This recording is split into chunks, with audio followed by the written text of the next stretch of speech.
కదా ఎలాగా చావవాడికి సిద్ధిస్తుందని చెప్పేసి బ్రహ్మదేవుడు విష్ణుమూర్తి ఆలోచించాడు. ఎవరెవరు ఇచ్చారు? ఆది అంతం లేనివాడు పరమేశ్వరుని వాడు వరమిచ్చాడు కాబట్టి ఆయన కుమారుడు ఎవరైనా ఉంటే కనుక వాడిని సంహరించగలడు. ఆయన కోరిక కూడా అదే కాబట్టి కనుక కుమారస్వామి అంతకుముందే ఈ భూగర్భం మీద పడ్డాడు. ధరణీ గర్భ సంభూతం విద్యుత్కాంత సమర్పం కుమారం సత్యహస్తం తమ మంగళం ప్రణమామి అని చెప్పేసి ఈశ్వరుడికి వీర్యమే ఆ పాదరసం మారి భూగర్భంలో వెళ్ళిపోయింది. అది మొత్తం క్షీణించిపోయిందన్నమాట. అది 6 ముఖాలతో పుట్టాడు షణ్ముఖుడు మాట. ఆ కుమారస్వామి పుట్టినట్టుగా తారకాశం తెలియదు కనుక ఈ తారకాశం తీసుకొచ్చి బ్రహ్మ విష్ణువు కూడా నాయన యుద్ధం చేయమని పంపించారు. చిన్న బాలుడైన వీడు బ్రహ్మరాక్షుడు యుద్ధం చేశాడు. మనకైతే 14,000 సంవత్సరాలు ఆయన 14 రోజులు వాడు ఏకదాటిగా త్రిపురాంతకం అని చెప్పి శ్రీశైలం దారిలో ఉంది త్రిపురాంతకం అని. అక్కడ కొండ మీద యుద్ధం చేశాట ఆ కుమారస్వామి. యుద్ధం చేసి అలసిపోయాడు. వాడు చావలేదు, 14 రోజులు తిండి తిప్పలు లేవు, యుద్ధం చేస్తున్నాడు. కానీ అప్పుడు కుమారస్వామిని కాడుగా కాకేసి ఆ మనలో ఉన్న శివలింగ ఆత్మలింగాన్ని మాత్రం పగలగొట్టమని చెప్పేసి బ్రహ్మ విష్ణువు చెప్తారు. చెబితే నా తండ్రి ఆత్మలింగం వారి అక్కడ ఉన్నాడు, శివలింగం ఛేదించిన మహాపాపము, అలాంటి నా తండ్రి స్వయంగా ఉన్నాడు, తండ్రిని ఛేదించడం అంటే మహాపాపం నాకు అని చెప్పేసి కుమారస్వామి చెప్తాడు. ఆ పాపపూర్వం జోపం మళ్ళీ శివలింగ ప్రతిష్టం ఎదుగుని చెప్పేసి ఆ మాట ఇచ్చి ఆ కుమారస్వామిని ఏం చేస్తారంటే శూలాయుధంతో ఆ శివలింగాన్ని కంట చేస్తారు. మెడలో ఉన్న కంఠమాలలో ఉన్న శివలింగాన్ని కొట్టమంటే ఆ శూలాయుధంతో కొడతాడు కుమారస్వామి. అది భూమి మీద 5 బాటలు 5 ముక్కలు అవుతుంది అన్నమాట ఆ శివలింగం. అదే పంచారామాగం తెలిసే గుంటూరు జిల్లాలో అమరావతి దేవేంద్ర ప్రతిష్ఠ చేశారు. బాలా చాముండేశ్వరి అమ్మవారు అమరేశ్వర స్వామి వారి పేరు.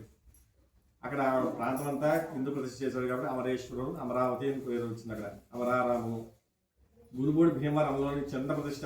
చంద్రుడు మహా ఇష్టమైన వాడు, ఎందుకంటే చంద్రుని తల మీద ధరించాడు కాబట్టి చంద్రుని వాడు అలాంటి వాడిని ధరించాడు కాబట్టి చంద్ర శశిధరుడు అని చెప్పి పేరు వచ్చింది. కాబట్టి చంద్రుడికి కూడా శివ ప్రతిష్ఠ చేయాలనే ఉద్దేశంతో అక్కడ ప్రతిష్ఠ చేశాడు ఆయన.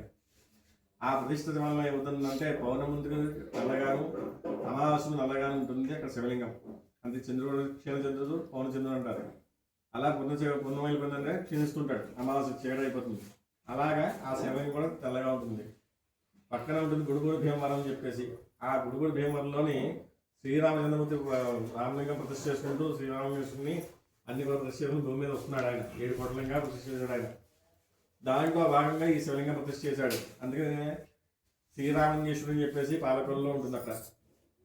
ఇకపోతే కుమారస్వామి పాపపర్యాదం అక్కడ చామలకోటలో ప్రతిష్ఠ చేశాడు. కుమార చాణక్య భీమేశ్వరుడు అని చెప్పేసి అక్కడ చామలకోటలో అక్కడ ఉంటుంది. ఇకపోతే ద్రాక్షారం వచ్చిన కల్లా దక్ష ప్రజాపతి చేసిన ఆరామం ద్రాక్షారము. ఇదిగంతా అడవి, అంతకుముందే శ్మశానమైంది, అడవి అయిపోయింది. ఈ అడవి దక్షపురి అంటారు.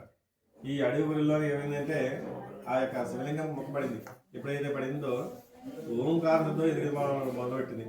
ఎదిగిపోతుంటే మొట్టమొదటిగా సూర్య భగవాన్ కిరణాలు తాగడం వల్ల భోగలింగం అయింది. కాశీలో మరణాముక్తి, కాశీలో మరణముక్తి ఇస్తాడు, ముక్తి ఇస్తాడు విశ్వేశ్వరుడు. కానీ స్వామి దర్శనం వల్ల అభిషేకం చేయడం ఆరాధించడం వల్ల కూడా భోగమోక్ష ప్రదాయక భీమశంకర మధురంత కాలానికి కూడా తిండికి కొట్టి లోటు లేకుండా మరణించా కూడా మోక్షం ఇచ్చేవాడు భీమేశ్వరుడు. కనుక భీమేశ్వరుడు అంటే భయాన్ని పోగొట్టేవాడు. కనుక ఆ యొక్క భీమేశ్వర స్వామి ద్రాక్షార భీమేశ్వర స్వామి. ఆ యొక్క భీమేశ్వర స్వామి దేవాలయం అంటే పంచారామ క్షేత్రాలు ఒకటి, త్రిలింగ క్షేత్రాలు శ్రీశైలము, శ్రీకాళహస్తి, ద్రాక్షారము స్వామివారి స్వయంభూ మాట ఆయన. అలాగే వాడిక్య అమ్మవారు తీసుకుంటే ఎక్కడా కూడా మీకు ఇండియాలో ఎక్కడ కూడా శ్రీచక్రం మీద అమ్మవారు ఉండదు, ఎక్కడా ఉండదు. స్పష్టంగా అనిపిస్తుంది చూడండి శ్రీచక్రం. ఎవరికైతే ముస్తుంది ఇది ఇప్పుడు మనం వచ్చి స్వామివారు వచ్చి తీసామని తల్లి తీశారు. చుట్టూరు కూడా పీఠం మీద మాట కనిపించకూడదని చెప్పేసి పెట్టేయాలి. కానీ ఇప్పుడు కనిపించేలా పెట్టారు మన శ్రీచక్రం. ఆ శ్రీచక్రం మీద ఉంటుంది. అలాగే శ్రీశైలం రవరాంబ, కాళహస్తి జ్ఞానప్రసూనాంబ, ద్రాక్షం మాణిక్యాంబ. ఇక్కడ అష్టాదశ మహాపీఠాల్లో 12వ పీఠం మాణిక్యం. అలాగే అంబికాద్రి అంటారు కూడా. కనుక అమ్మవారు కూడా స్వయంభూ. పార్థీ పరమేశ్వరుడు కలిసింది శ్రీరాము అదే ద్రాక్షారాము. ఈ ద్రాక్షారామంకి మొత్తం 108 శివాలయాలు ఉన్నాయి. అంటే 27 నక్షత్రాలు. 27 నక్షత్రాలు ఇంటూ 4 పాదాలు, 108 శివాలయాలు. చుట్టూరు 8 చందు ప్రదేశం శివాలయాలు చంద్ర సోమేశ్వరం అంటారు అనమాట. అష్ట సోమేశ్వరం అని చెప్పేసి 8 చుట్లు ఉన్నాయి. అలాగే 8 మంది గ్రామదేవతలు ఉన్నారు. అలాగే మేషరాశి నుంచి మీనరాశి 12 రాశులింగాలు ఉన్నాయి. ఈ మొత్తం అంతా కూడా ఈ భీమేశ్వరం యొక్క పరివారం అంతా కూడా ఎంతవరకు ఉందయ్యా అంటే భీమ మండలం అంటారు ప్రాంతం అంతా కూడా. తూర్పున భైరవ కోన అని చెప్పేసి ఆ తూర్పున కాలభైరవుడు కాపలా ఉన్నాడు. అంతవరకు కూడా అయిందే తూర్పుని. అలాగే దక్షిణాన్ని చూసుకుంటే కనుక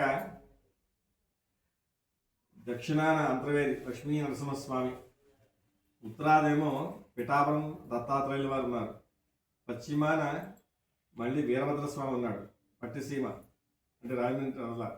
కనుక ఈ చుట్టూ ఉన్న ప్రాంతం అంతా కూడా భీమమండలం భీమ ప్రదేశం అంతా కూడా. అంటే పూర్వం ఎవరిదయ్యా అంటే చక్రవర్తి దక్ష ప్రజాపతి వాడ. కనుక ఇదంతా కూడా అయింది. ఆయన అల్లుడుగా మారాడు కాబట్టి చెప్పి కొంతమంది సందేహం ఉంటుంది. కానీ శివలింగం ఉండాలి, శివలింగం ఉంటేనే మంచిది.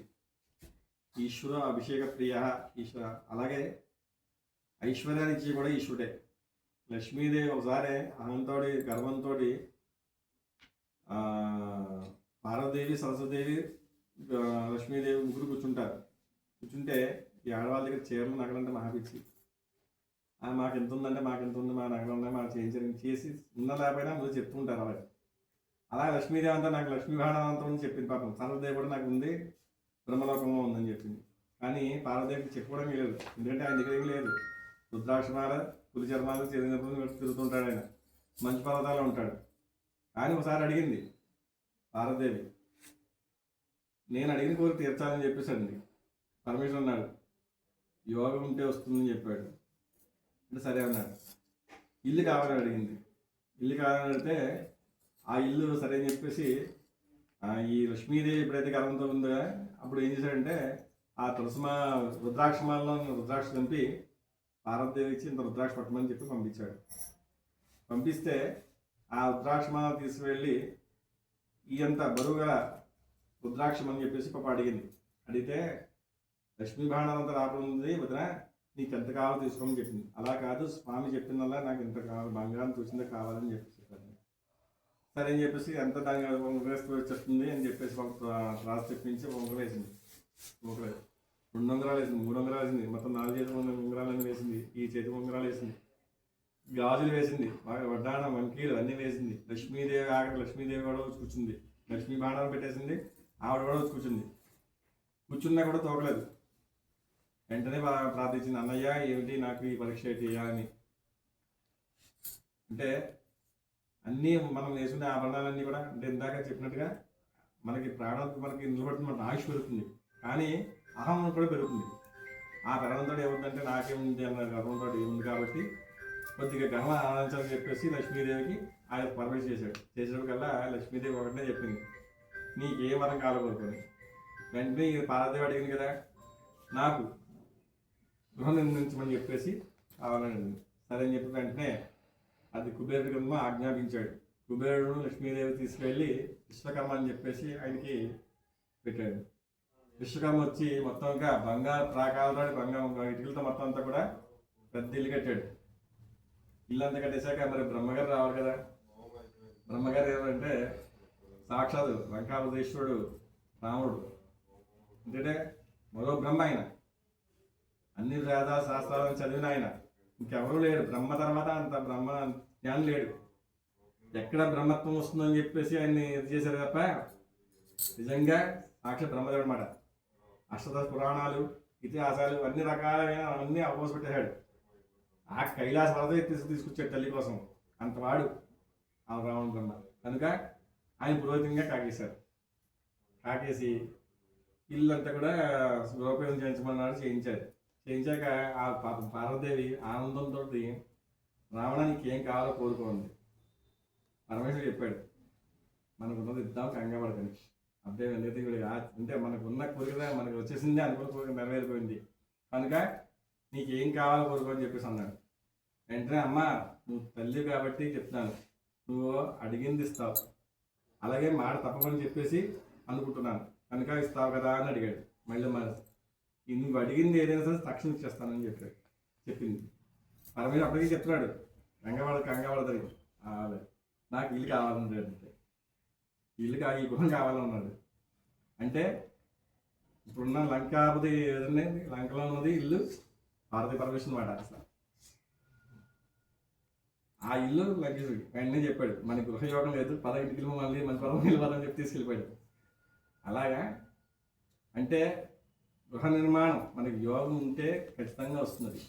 అలా వాహన యోగం కానీ ఏదైతే రాజకీయం, కొంతమంది ఏమండి రాజకీయంలో వెళ్తున్నాను, నాకు రాజకీయంలో రాణిస్తుందా అంటారు. నీకు యోగం ఉంది కాబట్టి రాజకీయంలో రావడానికి, ప్రవేశం కావడానికి ఏదో విధంగా వచ్చింది, లేకపోతే రాదు. అది అదే సినీ ఫీల్డ్ కానీ లేదంటే మనకి యోగం లేకపోతే రాదు. ఎవరు మనకి చూసి కూడా పక్కన చూసి వెళ్ళిపోతారు. కనుక ఆ యోగం ఎప్పుడైతే మనకు కలుగుతుందో వెంటనే మనం పట్టుకోవాలి. ఎందుకంటే అదృష్టం అనేది ఒకసారి జరుగుతుంది, లక్ష్మీదేవి. కనుక అదృష్టం వచ్చినప్పుడు మనం వెంటనే పట్టుకోవాలి. దురదృష్టం 10 సార్లు జరుగుతుంది, మనం దాని కూడా ఇలాంటే మనకి ఏముండదు. అలాగే ఆడవాళ్ళకి చెప్పేది ఏంటంటే పొద్దున కూడా మనకు ఎలా ఉన్నా సాయంత్రం పూట దీపం పెట్టేటప్పుడు ఈ యొక్క ద్వారం మూసేసి దీపాలను చేయాలి. దొడ్డు వైపు మనకి 2 వైపులు కానీ 2 కానీ 3 కానీ ఉంటే కనుక వీధి ప్రధాన దేవాలను తీసి ద్వారం తీసి రెండోది ఏదైతే ఉందో అది మూసి దీపాలు చేసుకోవాలి. ఎందుకంటే జ్యేష్ఠాదేవి వస్తుంది, జ్యేష్ఠాదేవి వచ్చిందంటే మళ్ళీ పంపించడం కష్టం. కనుక దొడ్డు వైపు తలుపు మూసేసి దీపాలను చేస్తే వీధి నుంచి వచ్చేది లక్ష్మీదేవి వస్తుంది. కాబట్టి లక్ష్మీదేవి ఒకటే వస్తుంది, జ్యేష్ఠదేవి రాదు. అమ్మ గుర్తుపెట్టుకోండి, ఎప్పుడైనా సాయంత్రం పూట దీపం పెడితే కనుక ఎవరైనా ఆ దొడ్డు వైపు మూసేసి దీపం పెట్టాలి. నమస్కారం చేసిన సర్వే జనా సుఖనో భవంతు. నమస్కారం చేసిన